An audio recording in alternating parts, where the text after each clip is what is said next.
Apocalipsis 5:5. Entonces uno de los ancianos me dijo: no llores, mira, el león de la tribu de Judá, la raíz de David, ha vencido para abrir el libro y sus 7 sellos.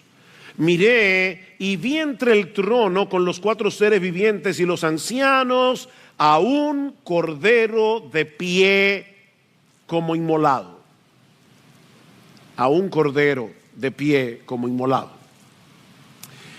Una de las enseñanzas más importantes de la Biblia sobre el crecimiento en santidad del cristiano es el hecho de que este proceso avanza en la misma medida en que contemplamos la gloria de nuestro Señor Jesucristo tal como es revelada en el Evangelio. Pablo dice en 2 Corintios capítulo 3 versículo 18, un texto que es muy citado desde este púlpito, que es al contemplar la gloria de Cristo que somos transformados de gloria en la misma imagen por el poder del Espíritu Santo.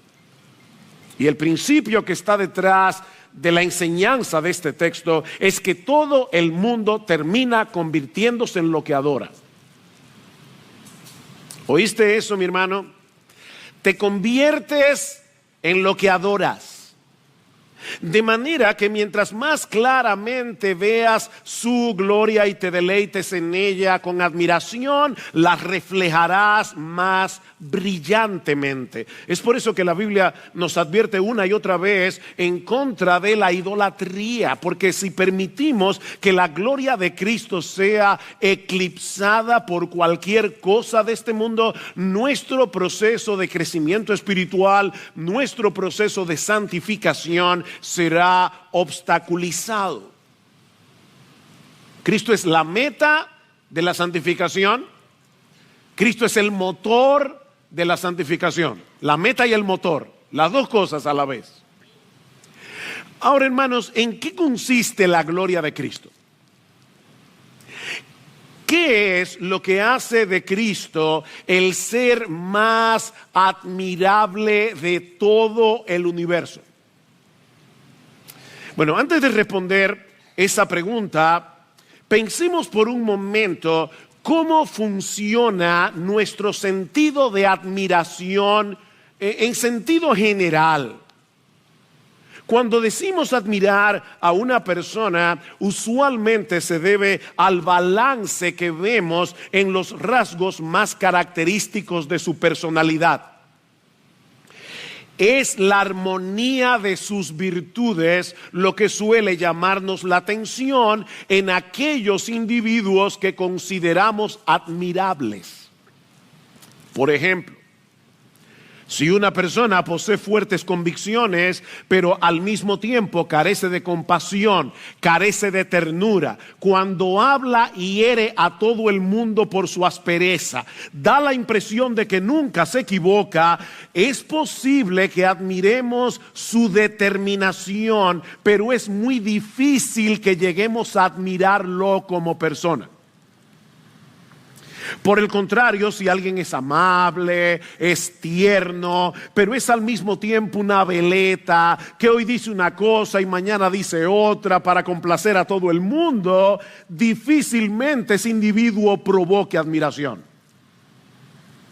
Bueno, lo que yo quiero demostrar en esta mañana antes de participar de la cena del Señor, a la luz de estos 2 versículos de Apocalipsis capítulo 5, es que la gloria de nuestro Señor Jesucristo consiste en lo que el teólogo americano Jonathan Edwards ha llamado una admirable conjunción de excelencias diversas que solo se encuentra en Cristo y en nadie más. Como aquí hay muchas palabras domingueras juntas, déjenme repetirlo otra vez. Jonathan Edwards decía, este gran teólogo de la colonia americana, que la gloria de Cristo consiste en una admirable conjunción de excelencias diversas, variadas, que solo se encuentra en Cristo y en nadie más. En otras palabras, el Señor Jesucristo posee una compleja armonía que hace de Él un ser absolutamente único, absolutamente maravilloso, absolutamente deleitoso, absolutamente admirable y absolutamente satisfactorio. Solo Cristo. Y eso es lo que yo quiero mostrar en esta mañana a la luz de estos dos versículos de Apocalipsis 5. Ahora pongamos el texto en su contexto. Versículo 1 al 3, otra vez. Y vi en la mano derecha del que estaba sentado en el trono un libro escrito por dentro y por fuera, sellado con 7 sellos. Y vi a un ángel poderoso que pregonaba a gran voz: ¿quién es digno de abrir el libro y de desatar sus sellos? Y nadie, ni en el cielo, ni en la tierra, ni debajo de la tierra, podía abrir el libro ni mirar su contenido. Como todos ustedes saben, o la mayoría, el libro de Apocalipsis posee un género literario muy particular en el que se hace un uso abundante de símbolos, de figuras, con el propósito de presentar la verdad en una forma más impactante, más memorable. Yo sé que algunos le tienen miedo al libro de Apocalipsis, pero todos esos símbolos y figuras se encuentran en otros libros de la Biblia, así que no es tan complicado. Y eso es precisamente lo que tenemos aquí, la visión que Juan tiene de un libro sellado con 7 sellos. En los días de Juan, algunos documentos legales, como los testamentos, por ejemplo, solían ser sellados para que solo pudiera ser abierto por una persona autorizada. Y si el documento era de mucha importancia, entonces se usaban varios sellos como una manera de hacer doblemente oficial un documento oficial. En el caso de este libro, es tan importante que está sellado con 7 sellos. Y en el libro de Apocalipsis y en muchas partes de la Biblia, el número 7 significa lo perfecto, lo completo. Así que este libro está sellado de una manera completa, absoluta, total, perfecta. Ahora, ¿cuál era el contenido de este libro y por qué era tan importante? Bueno, a la luz de otros pasajes de las Escrituras, sobre todo en el libro de Daniel, capítulo 7, en el libro de Isaías, en el libro de Ezequiel, podemos concluir que este libro contiene los decretos de Dios para la historia humana, que concluye con el reino consumado de Cristo en su segunda venida. Voy a repetirlo otra vez. ¿Qué es este libro? Contiene los decretos de Dios para la historia humana, una historia que concluye con el reino consumado de Cristo en la segunda venida. Y eso lo vemos a medida que Juan nos dice cómo el Señor va abriendo los sellos. El paraíso que Adán perdió por causa de la caída será finalmente recobrado para el gozo y el consuelo eterno del pueblo de Dios. Este libro tiene que ser abierto para que los decretos de Dios tengan cumplimiento, pero hay un problema. Juan contempla en su visión a un ángel poderoso que aparece en la corte celestial pregonando a gran voz: ¿quién es digno de abrir este libro y de desatar sus sellos? En otras palabras, ¿hay alguien en algún lugar del universo que pueda poner en marcha los decretos de Dios para que la historia siga su curso hasta la consumación final, en el castigo de los impíos y en el reinado de los justos? ¿Hay alguien? La respuesta es un silencio abrumador. No había nadie, dice Juan, ni en el cielo, ni en la tierra, ni debajo de la tierra, que pudiera abrir el libro o incluso mirar su contenido. Ni los ángeles de más alto rango, ni Gabriel, ni Miguel, que están alrededor del trono podían hacer eso. Nadie es lo suficientemente digno ni posee la autoridad necesaria como para poner en acción los decretos de Dios. De ahí la angustia de Juan, versículo 4. Y yo lloraba mucho, porque no había no había sido hallado nadie digno de abrir el libro ni de mirar su contenido. Mis hermanos, piensen en esto: si este libro no es abierto, los propósitos de Dios quedarían sin cumplimiento. Todos aquellos que violaron impunemente su ley moral, todos los que maltrataron a su pueblo, quedarían sin castigo. La justicia de Dios sería burlada. No habría esperanza alguna para el pueblo de Dios. No habría segunda venida, ni cielos nuevos, ni tierra nueva. El paraíso que Adán y Eva perdieron por su desobediencia nunca sería recobrado. Satanás se habría salido con la suya. Juan no estaba angustiado porque no había nadie que pudiera satisfacer su curiosidad escatológica. Yo quiero saber cuándo va a comenzar la tercera guerra mundial o de dónde viene el anticristo. No, a Juan no le interesaba eso. Ese no era su problema. Su angustia representa el anhelo de la iglesia clamando a través de los siglos: oh Dios, que venga tu reino y que se haga tu voluntad en la tierra así como se hace en el cielo. Eso es lo que Juan está llorando, por lo que Juan está llorando aquí. Pero entonces, uno de los ancianos que estaba alrededor del trono se acerca a Juan para darle la buena noticia de que sí había uno, solo uno, con la autoridad y la dignidad necesarias para acercarse al trono, tomar el libro de la mano de Dios y abrir su contenido. Versículo 5. Entonces uno de los ancianos me dijo: no llores. Mira, el león de la tribu de Judá, la raíz de David, ha vencido para abrir el libro y sus 7 sellos. Recuerden, hermanos, este es un libro con muchos símbolos. Este versículo hace referencia a 2 textos del Antiguo Testamento. Por un lado, en la profecía de Jacob, en Génesis capítulo 49, en el versículo 9, a Judá se le compara con un cachorro de león. Y se dice que de él habría de venir el Salvador prometido a Adán y Eva en el huerto del Edén. Pero por otro lado, en Isaías capítulo 11, versículo 1 y versículo 10, se le llama a ese Salvador la raíz de David. Así que se están aquí comprimiendo estas 2 figuras en el mismo texto. El Mesías vendría de la tribu de Judá. El Mesías sería un descendiente del rey David. De ahí que las genealogías de Mateo y de Lucas quieren probar que Jesús es ese Mesías prometido que vino de Judá y que descendió del rey David. Ahora, yo no sé si ustedes notaron algo interesante en este texto. A Jesús se le llama aquí la raíz de David. Pregunta, mis amados hermanos, ¿quién nació primero humanamente hablando? ¿David o Jesús? El rey David, obviamente. Pero aquí no dice que David es la raíz de Jesús. Aquí dice que Jesús es la raíz de David, porque no es David el que hace grande a Jesús, es Jesús el que hace grande el linaje de David. Él es la raíz del linaje de David.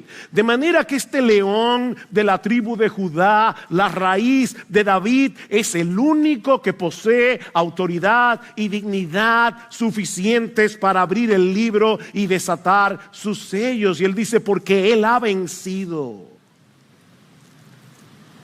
La victoria de Cristo en la cruz lo coloca en una posición de autoridad para poner en marcha los propósitos de Dios para la redención de su pueblo y para el juicio del mundo incrédulo. Él ha vencido, dice Juan.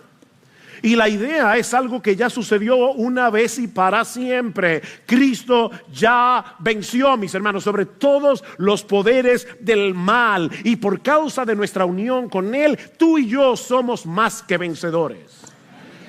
Más que vencedores por medio de aquel que nos amó, como dice Pablo en Romanos capítulo 8, versículo 37. Pero cuando Juan voltea la mirada, no se encuentra con un león, sino con un cordero. Versículo 6. Y miré y vi entre el trono con los 4 seres vivientes y los ancianos a un cordero. ¿Qué está pasando aquí? Mis hermanos, aquí tenemos a un león que es al mismo tiempo un cordero, o a un cordero que es al mismo tiempo un león. Ahora, ¿cómo se conectan estas dos figuras si el león y el cordero son completamente distintos entre sí? El león es un animal salvaje que devora a su presa sin piedad. Ninguna criatura cae tan fácilmente en las garras del león que el cordero. El león es carnívoro, es depredador por naturaleza. El cordero es un animal doméstico que solo sirve para comer y para vestir.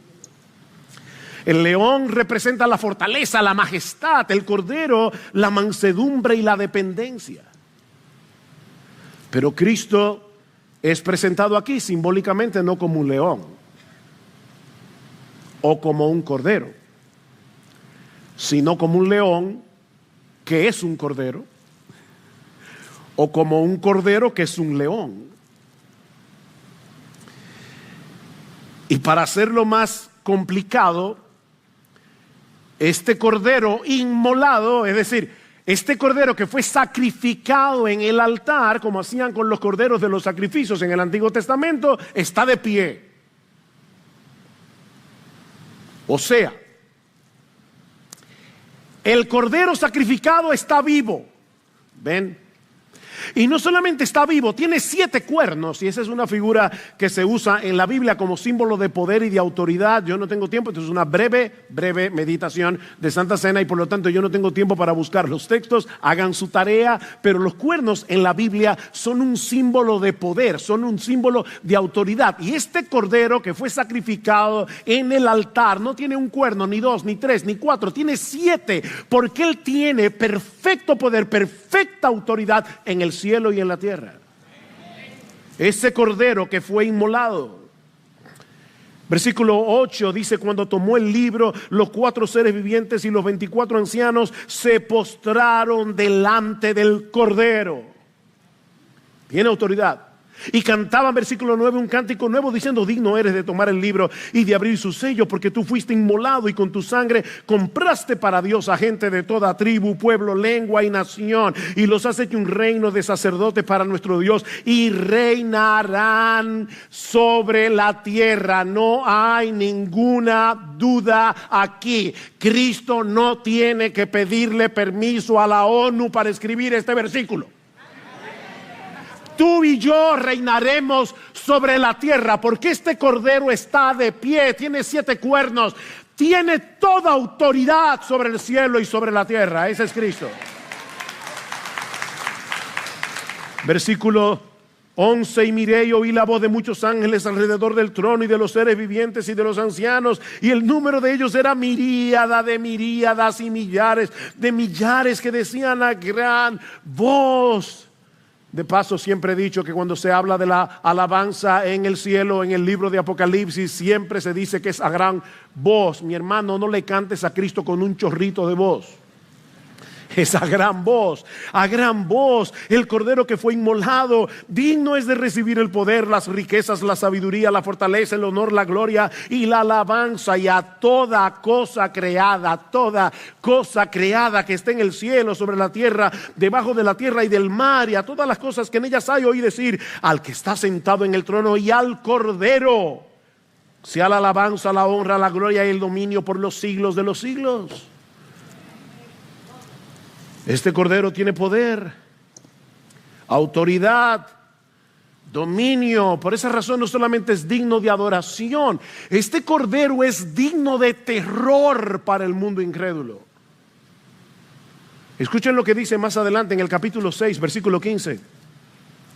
Y los reyes de la tierra, y los grandes, los comandantes, los ricos, los poderosos, y todo siervo y todo libre, se escondieron en las cuevas y entre las peñas de los montes, y decían a los montes y a las peñas: caed sobre nosotros y escondernos de la presencia del que está sentado en el trono y de la ira del Cordero. ¿Un cordero que tiene ira? Y de la ira del Cordero, porque ha llegado el gran día de la ira de ellos. ¿Y quién podrá sostenerse en pie? Nadie puede con este Cordero, que es al mismo tiempo un león. Y sin embargo, nadie es más tierno, misericordioso y compasivo con los suyos que ese león, que es al mismo tiempo un cordero.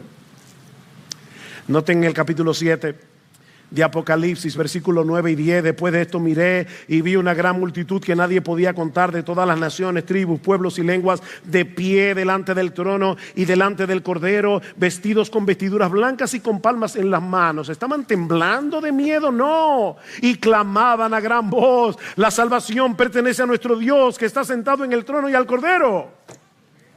Y luego más adelante dice en el versículo 15: por eso están delante del trono de Dios y le sirven día y noche en su templo, y el que está sentado en el trono extenderá su tabernáculo sobre ellos. Ya no tendrán hambre ni sed, ni el sol los abatirá, ni calor alguno, pues el Cordero en medio de ellos del trono los pastoreará y los guiará a manantiales de aguas de vida, y Dios enjugará toda lágrima de sus ojos.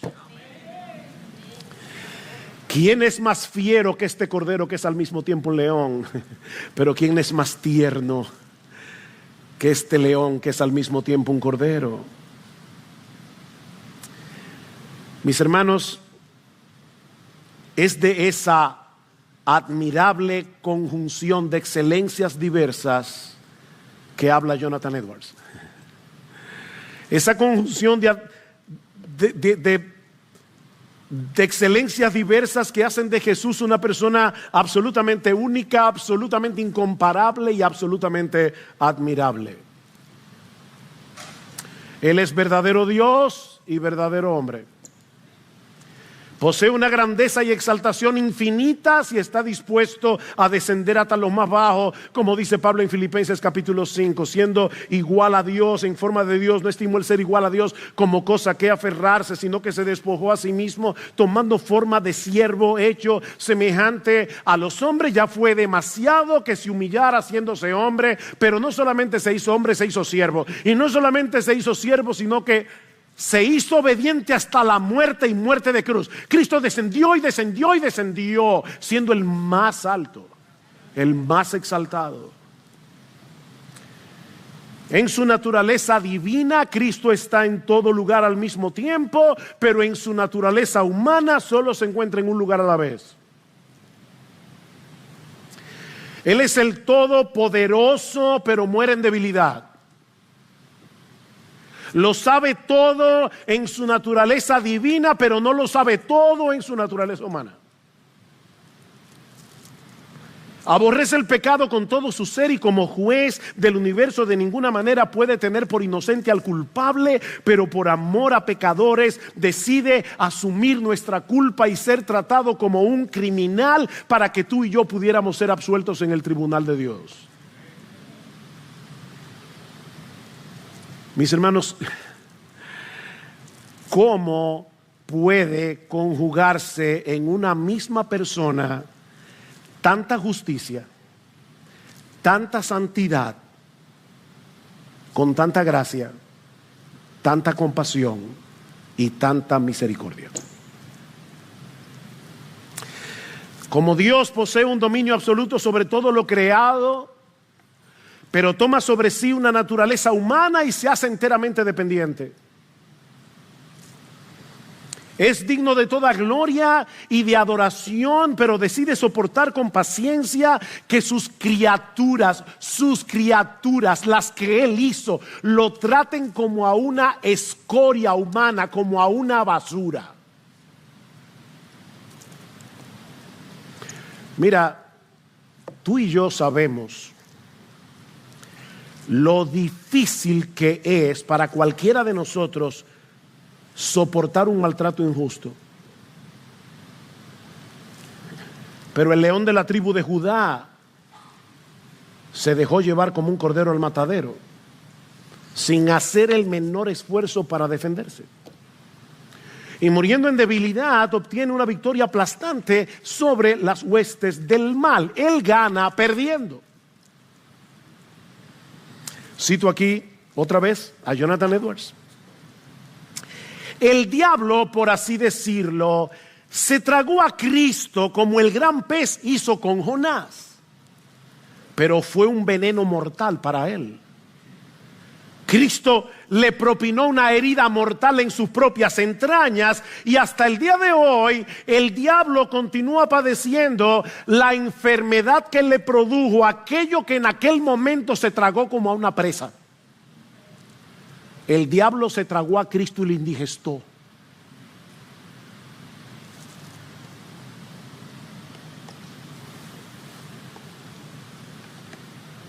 El cordero, que es un león, posee la autoridad de un rey, pero es tiernamente manso. Miren, mientras más poder tiene un ser humano, más difícil se torna, más complicado. Pero Cristo llama y dice: bien, vengan a mí todos los que están trabajados y cargados, yo los haré descansar. Llevad mi yugo. Ven, Él es un rey, ¿no? Si tú lo sigues a Él, tienes que hacer lo que Él manda. Llevad mi yugo sobre vosotros, pero aprended de mí, que soy manso y humilde de corazón, y hallaréis descanso para vuestras almas, porque saben que mi yugo es fácil y es ligera mi carga. ¿Tiene suficiente sabiduría como para confundir al más sabio de los hombres? Pero no tiene inconveniente en dejar que los niños vengan a Él y reciban su bendición. Los niños no le tenían miedo a Jesús.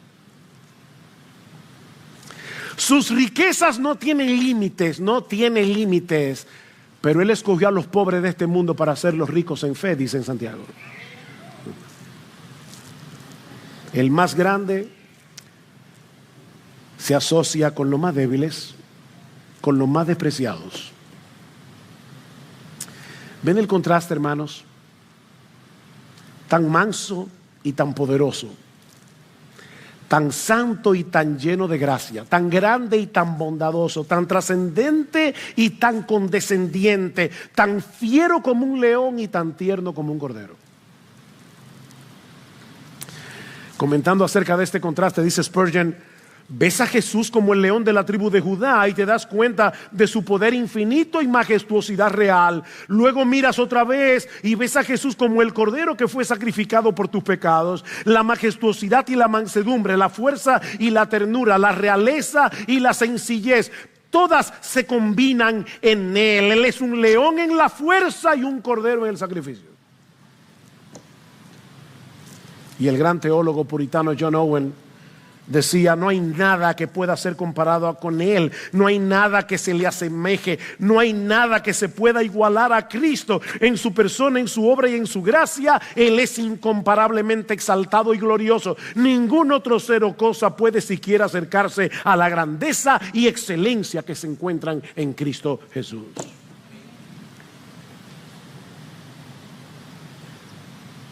Y es a ese Cristo, mis hermanos, que nosotros hemos venido a recordar en esta mañana, a través de estos símbolos que representan su cuerpo partido en la cruz y su sangre derramada que nos limpia de todo pecado. Hemos venido a recordar a ese Cristo que, siendo rey, se hace siervo para dar su vida en rescate por muchos. Hemos venido a hacer memoria de ese león todopoderoso que se deja inmolar como un cordero. Y mientras lo hacemos, te quiero sugerir algunas cosas. Mi hermano, mientras estemos participando de la cena en esta mañana, y recuerdes esta breve meditación, yo hubiera podido decir muchas cosas más, pero esto es una breve meditación de Cena del Señor. mientras participas de este memorial, mi hermano, yo te sugiero que le pidas al Señor en oración que te impacte de tal manera con el resplandor de su gloria que ninguna cosa de este mundo pueda hacerle sombra. Ninguna. Porque no hay deleite, ni gozo, ni seguridad, ni satisfacción, ni plenitud en ninguna cosa de este mundo que pueda compararse con el deleite, el gozo, la seguridad, la satisfacción, la plenitud que solo se encuentra en Cristo. Pero engañoso es el corazón.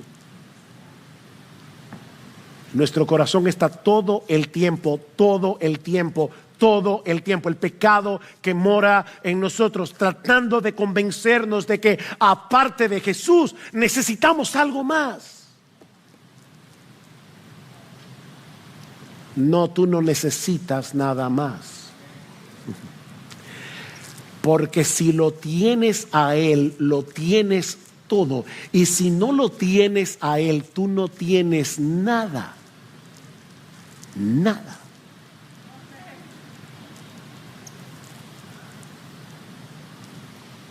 Pídele al Señor en oración, mi hermano, mientras participamos de la cena. Pídele al Señor mientras contemplas su gloria. Por favor, Señor, líbrame de la idolatría. Porque tú y yo estamos propensos todo el tiempo a buscar nuestra seguridad, a buscar nuestro deleite, a buscar nuestra alegría, a buscar nuestro gozo en un montón de cosas fuera de Jesús. Mi hermano amado, mi hermana amada, mientras participamos de la cena del Señor, pídele en oración: por favor, Señor, guárdame de la idolatría, ayúdame a huir de la idolatría, ayúdame a destruir mis ídolos, los ídolos de mi corazón. Te sugiero que le pidas al Señor mientras participamos de la cena: Señor, tú dices en tu palabra que es contemplando tu gloria que somos transformados de gloria en gloria en la misma imagen tuya por el poder del Espíritu Santo. Por favor, Señor, permíteme contemplar tu gloria de tal manera que yo pueda seguir siendo transformado conforme a tu carácter, conforme a tu imagen. Oh Señor, por favor, que cada día yo sea menos yo y sea cada vez más como tú, Señor. Pídeselo en oración, porque esa oración es conforme a la voluntad de Dios. Con Cristo estoy juntamente crucificado, ya no vivo yo, mas vive Cristo en mí. Y lo que ahora vivo en la carne, lo vivo en la fe del Hijo de Dios, el cual me amó y se entregó a sí mismo por mí. Señor, por favor, te lo ruego, Señor, ayúdame a ser cada vez menos yo.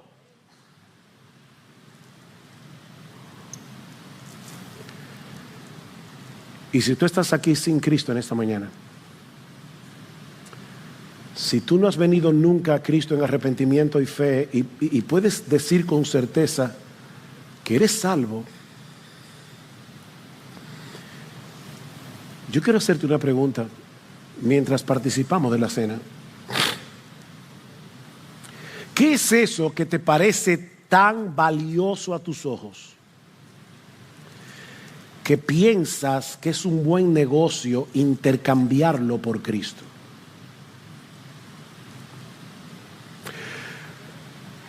¿Tú sabes por qué el Padre no quiso abrir el libro y desatar sus sellos él mismo? ¿Se dieron cuenta? El libro estaba en la mano del Padre.